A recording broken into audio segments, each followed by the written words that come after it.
C'est le mois de Marie, c'est le mois le plus beau.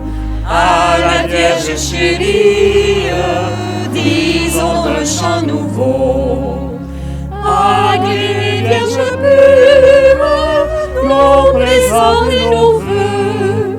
Gardez-nous sans souillure, douce Reine des cieux. C'est le mois de Marie, c'est le mois le plus beau. À la Vierge chérie, disons un chant nouveau. Ornons le sanctuaire de nos plus belles fleurs. Offrons à notre Mère et nos chants et nos cœurs. C'est le mois de Marie, c'est le mois le plus beau. À la Vierge chérie, disons un chant nouveau. Ô Vierge, viens toi-même, viens semer dans nos cœurs les vertus dont l'emblème se découvre en ses fleurs. C'est le mois de Marie, c'est le mois le plus beau. À la Vierge chérie, disons un chant nouveau. Les croix de chemin, elles sont là, seules et silencieuses au milieu d'un parterre ou d'un champ, mais pourtant, elles ont une histoire unique et intéressante. Elles sont les témoins d'un symbole religieux de notre passé. Autrefois, elles étaient un lieu de culte local à la portée des gens, des rangs où elles étaient situées. Ils pouvaient les regarder et s'y recueillir plus facilement et plus souvent. Dans plusieurs cas, on se souvient, l'église était trop éloignée et c'est aux croix que les gens se référaient pour prier et faire leurs demandes. En particulier lors des récoltes et comme cette année lorsque les printemps étaient tardifs. Elles ont joué un rôle important dans la vie de nos ancêtres. Il ne faut surtout pas les oublier. En 2001, la Société d'histoire de Saint-Roch-de-l'Achigan se donnait comme mandat de se questionner sur cet héritage religieux afin de pouvoir le transmettre aux générations futures. Alors aujourd'hui, la Société d'histoire peut dire mission accomplie puisque un jeune couple ont accepté de perpétuer ce patrimoine important du paysage achiganois. Alors, au nom de la Société d'histoire, je voudrais remercier Myriam Lévesque avec Alexandre Riopel et leurs enfants Alec, Louis, Ali, Zach et Lexi. Ils ont fait de leur maison un trésor de rénovation. Ils y ont ajouté des éléments qui ne viennent que rehausser la beauté de leur patrimoine. Alors, vous êtes des modèles. Alors, la Société d'histoire est fière de vous. Vous avez toute notre admiration. On applaudit la famille, la jeune famille qui accueille la Croix de chemin. Au nom de la Société d'histoire, j'aimerais remercier la famille Saint-André. Alors, pour avoir sauvegardé cette croix qui a failli passer sous la pelle mécanique et se retrouver pêle-mêle parmi les débris de la maison.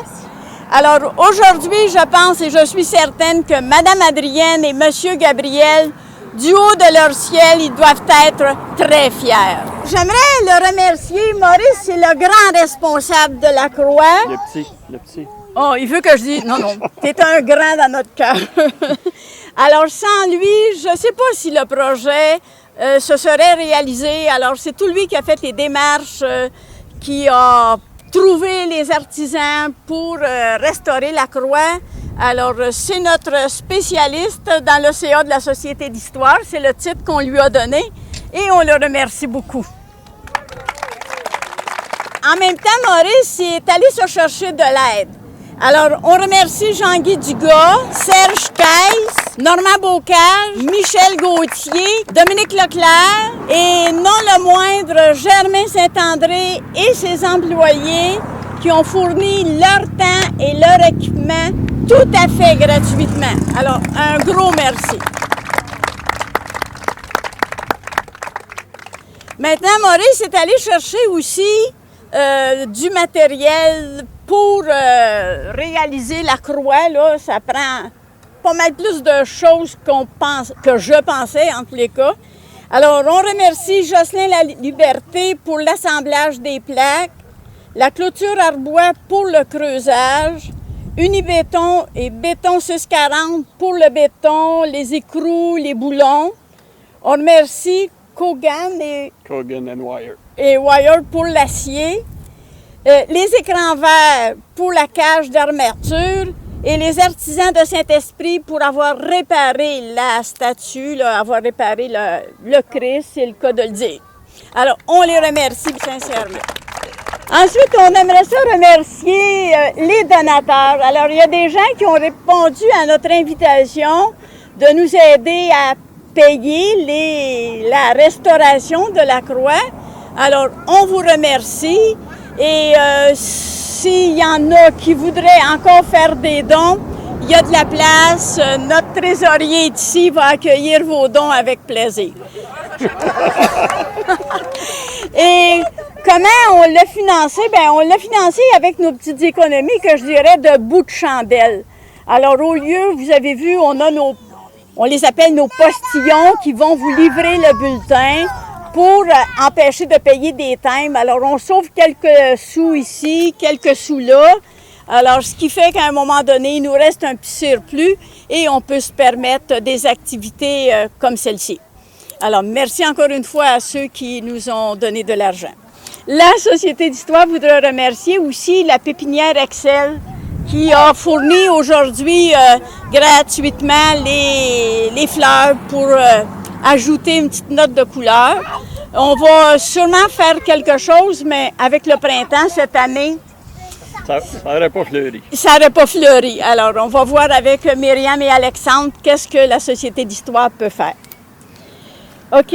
Alors, je voudrais aussi vous remercier d'être ici aussi nombreux. C'est vrai que le soleil est au rendez-vous, mais quand même, vous avez pris le temps de venir assister à cette inauguration. On vous remercie bien sincèrement. C'est toujours encourageant pour la Société d'Histoire d'avoir des gens avec nous. Alors, un gros merci. Alors, on passe un petit peu à l'histoire. En 2001, on avait fait imprimer 100 exemplaires. À ce moment-là, le comité avait peur qu'on reste pris avec les 100 exemplaires. Ça ne se vende pas. On a jusqu'à date au moins 300 d'imprimés. Il reste juste quelques copies. Cette croix, il n'y a pas de prêtre qui va la bénir parce qu'elle est encore bénite. Elle n'est pas une croix de chemin parce que cette croix-là, elle était auparavant au cimetière. Alors donc, à cette croix-là, il n'y a jamais eu de neuvaine. Il y a eu des prières, il y a eu des rassemblements de personnes qui venaient prier à la croix, mais il n'y a pas eu de neuvaine comme telle. Mais il y a eu beaucoup de prières et ceux de la place se souviennent sûrement d'un certain personnage qui passait jamais devant sans arrêter, réciter une prière. Alors à Saint-Roch, il y a exactement 12 croix de chemin qui sont encore existantes. Disons qu'il y en a qui ont besoin de beaucoup d'amour, mais elles sont quand même là. Il y a 6 croix qui ont disparu avec le temps. Là. À un moment donné, quelqu'un achetait la propriété, il ne voulait pas avoir la croix, alors la croix était enterrée ou jetée tout simplement. Il y a 4 croix privées qui existent encore, dont celle-ci, et il y a 4 croix privées aussi qui ont disparu. OK? Un petit peu d'histoire. Alors, en 1953, Roch Baudry a payé le calvaire que l'on retrouve présentement dans le cimetière, OK? Mais à la condition de garder la croix.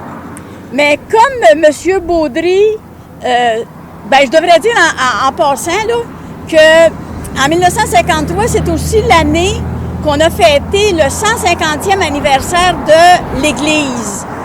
Même si la paroisse avait été fondée en 1787, c'est seulement en 1803 que l'église a été inaugurée. En 1953, à l'occasion probablement du 150e, les paroissiens avaient organisé une grande fête et on s'en souvient et on s'en rappelle grâce à l'album Souvenirs qu'on avait fait à ce moment-là.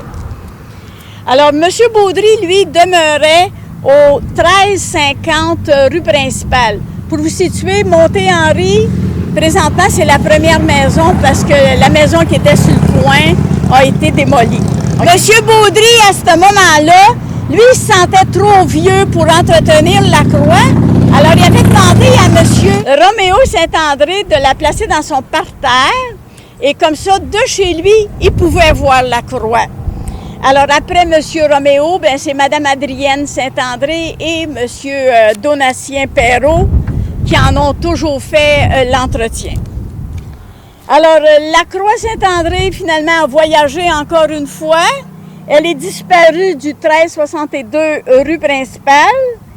Et exactement le 26 novembre 2015, en même temps que la maison de Madame Adrienne a disparu, a été rasée, démolie complètement. Et en passant, Madame Adrienne est décédée le 2 janvier 2018. Depuis 2015, la Société d'histoire cherchait sans succès un endroit pour relocaliser la croix. Alors, on a demandé à différentes personnes, différents sites pour se faire dire non. Alors donc, la famille Saint-André conservait toujours la croix dans une de leurs granges probablement. Je n'ai pas vu où elle était.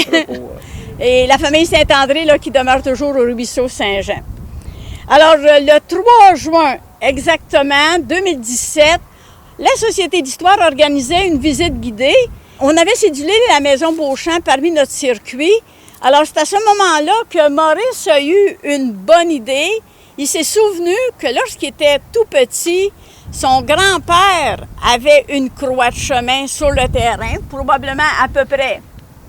Peut-être plus dans le centre du terrain, mais disons qu'on était en conflit avec le poteau, qu'on n'avait pas le choix. Et que la croix était entourée de pivoine. Alors, si on se souvient de ça. Alors, l'idée de Maurice a fait son chemin. Alors, donc, on a regardé la possibilité et c'est à ce moment-là qu'on a eu l'idée de demander que Maurice, le mérite revient toujours à Maurice, Maurice a demandé à Myriam et Alexandre s'ils accepteraient de reprendre la croix et sur leur terrain. Et à notre bonheur, ils ont dit oui et ils ont accepté là, d'installer la croix sur leur terrain dans, je dirais, dans un décor enchanteur. Alors donc, la maison, déjà en partant, elle avait un cachet de campagne, un cachet extraordinaire. Alors, la croix et la maison, on la voit de loin. La croix, elle vient ajouter la beauté au paysage sans enlever aucun charme, je pense, à la maison. On remercie Maurice de sa bonne idée et je pense aussi que la famille Beauchamp, là, de ses frères, ses sœurs, Oui. son frère, qui sont ici, vont sûrement se rappeler des bons souvenirs.